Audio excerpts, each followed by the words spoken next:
শুভ দোল পূর্ণিমা। সবাই ভালো থেকো, আনন্দ করো, রং মাখো, আবির মাখো। আবার আজকের দিনে নিমাই জন্মগ্রহণ করেছিলেন, তাই আজকে দোল পূর্ণিমাও বলা হয় আজকের দিনটাকে। তোমরা কেমিক্যাল দেওয়া রং কেউ মেখো না। আগেকার দিনে রং মাখতে সবাই বলতো, আমার জেঠু বলতো যে রং মাখতেই হয়, এই বসন্তকালে বসন্ত রোগ যে হয় সেই জন্য রং মাখা উচিত। কিন্তু এখন তো কেউ মাখতেই চায় না, এবং মাখতে সবাই বারণ করে। কেন? এখনকার রঙে তো বিভিন্ন রকম কেমিক্যাল দেওয়া থাকে, তাতে ক্ষতি হয়। তাই তোমরাও কেউ ওই কেমিক্যাল দেওয়া রং মেখো না, আবির মাখবে। আজকের দিনে তোমরা উৎসব পালন করো সবাই সবাইকে নিয়ে। পুরাণে তো আছে যে দোলের আগের দিন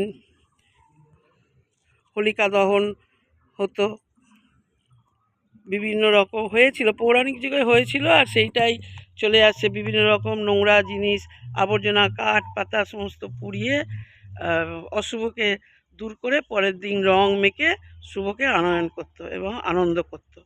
সেই রকম চলে আসছে।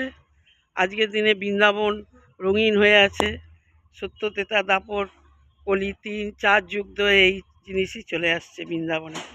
আজ এই হোলি এই দোল মানেই, দোল পূর্ণিমা মানে রাধা কৃষ্ণের এক পবিত্র সম্পর্ক।